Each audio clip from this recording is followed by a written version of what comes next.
Hello and welcome to the Book Nook. My name is Emma and I will be talking about the Percy Jackson book series and its characters. Whether you are a son of Hades, daughter of Athena, or even a mortal who can see through the mist, get cozy and grab a book. There are many reasons to read PJO, as it's affectionately called, and this will only open more doors in your book journey as it did mine. Here we go. The series was recommended to me in the first place by my cousin Macy. Her and I are now both obsessed with Greek mythology, and that is the main component of Percy Jackson and the Olympians. She had read the series multiple times before me and was always telling me how amazing it was. I finally agreed to read the series, and until I picked up the first book, I never stopped talking about it and knew I had to read every extension series. Percy Jackson and the Olympians was the series that got Riordan's world of mythological monsters, gods, and all things magic started. Here are some short cliffhangers, a bit about the characters, and my humble opinion. The first book in this 6-book series is The Lightning Thief. The story begins with a 12-year-old boy named Percy Jackson who has ADHD and dyslexia. He struggles in school and can never quite complete a full year at one school. One day he goes on a field trip to the Metropolitan Museum of Art with his classmates at Yancey Academy. There, more strange things than he is used to happens, including his bully, Nancy Bobafit, goes flying into the fountain and Percy didn't even touch her. Being able to read the ancient Greek on the walls of the museum, even when he usually can't read English, his algebra teacher that nobody remembers turns into an old lady with bat wings, and even wielding a pen that turns into a bronze sword to vaporize this creature. Soon Percy is led by his friend Grover to a safe haven for his kind, and Percy finds friends just like him. However, a destiny and daunting quest he never dreamed of lurks right around the corner, with horrifying monsters and angry gods wherever he goes. Can Percy find the Lightning Thief, or will the gods go to war and destroy civilization for good this time? The main characters in the first book are Percy Jackson, Annabeth Chase, and Grover Underwood. Percy Jackson, son of Poseidon, is described as having sea-green eyes and jet black hair. He wields his pen sword called Anaclysmus, or Riptide in Greek. He is sometimes referred to as Seaweed Brain, primarily by Annabeth. Annabeth Chase, daughter of Athena, is the head counselor of Cabin 6, or the Athena Cabin. She is described as having piercing, stormy gray eyes and blonde hair. She uses a dagger gifted to her by Luke Castellan when she was 7. She is sometimes called Wide's Girl, mainly by Percy. Grover Underwood is said to have brown eyes, curly brown hair, a goatee, short horns on the top of his head, and furry goat legs. He is a satyr, which is half man, half goat. He uses his reed pipes in combat and to annoy Percy. His aliases include Goat Boy by Annabeth, G-Man by Percy, and the Lord of the Wild. I severely enjoyed The Lightning Thief, and it made me want to read more of this series. Apparently others did too, because WordsRated.com stated there were 1.8 million copies sold during only the first 5 years. I enjoy how the series gave a meaningful start to the PJO series and explained the overall goal. It took the time to introduce every character, yet didn't waste time jumping into action. The story being told in first person by Percy was another great detail. Book 2 in the series is The Sea of Monsters. Talia's pine tree has been poisoned, and Camp Half-Blood's barriers are losing their magic. Percy must sail into the Sea of Monsters to retrieve the only thing that might have a chance of reviving the tree, the Golden Fleece. If he fails, the only safe place for Greek demigods will be destroyed. Along with finding the fleece, Percy's friend Grover has been captured by an enemy dwelling on the island in which the fleece also inhabits. Can Percy save Grover and get the fleece, or will the son of Poseidon meet his match at sea? The protagonists in this book are Percy, Annabeth, Tyson, and Clarice LaRue. Clarice is a daughter of Ares and the former head counselor of Cabin 5, or the Ares Cabin. She has brown hair and is, quote, a larger girl. She used to fight with Lamer as most called it, but she broke it when she killed the Draken in the last Olympian. She doesn't have any nicknames because most are too scared to get on her bad side.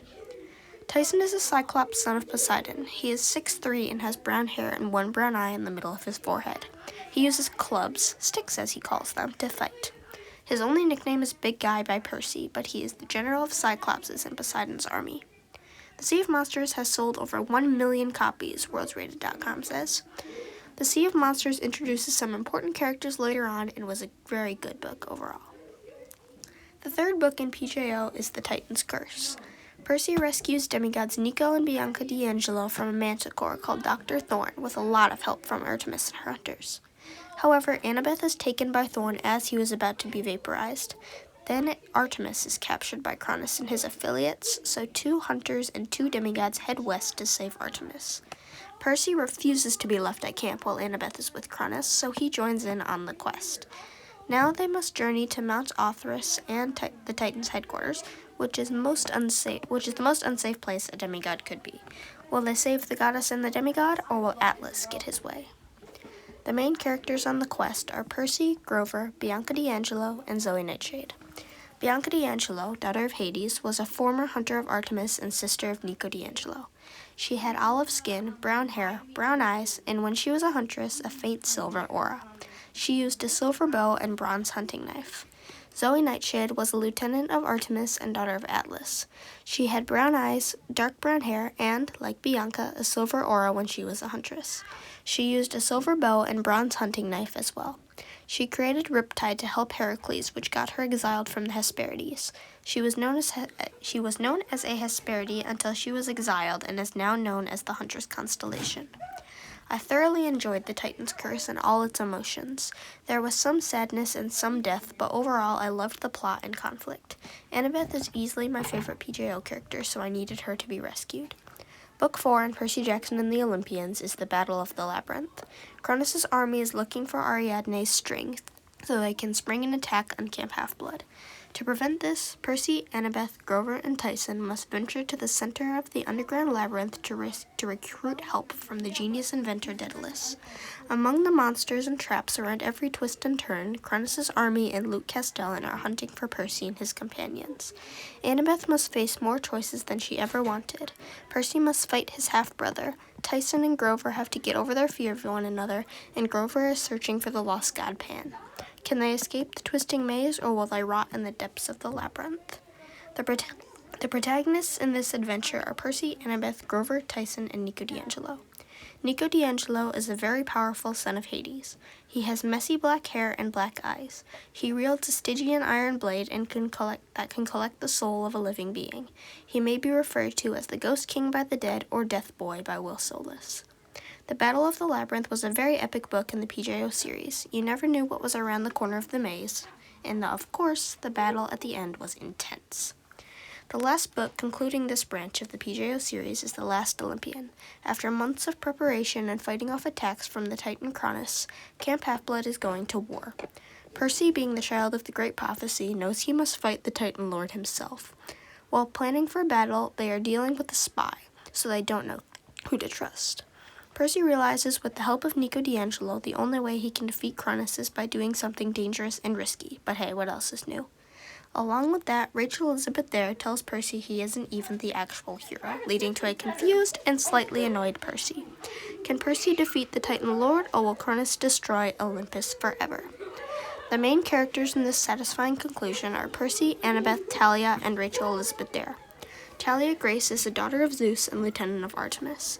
She joined the Hunters of Artemis right before she turned 16, so she wouldn't be the child of the prophecy. She is described as having electric blue eyes, black hair, and a silver aura. She uses a silver bow and bronze hunting knife in battle like all hunters, and uses her seal Aegis to install fear in her enemies. She may be called Pinecone Face by Percy, or more commonly, Artemis' lieutenant. Rachel Elizabeth Dare is a mortal who can see through the mist. She possesses the spirit of the Oracle of Delphi as of after the battle with the Titans. She has frizzy red hair, freckles, and green eyes. She doesn't have a weapon, but she once threw a blue hairbrush in Cronus' eye.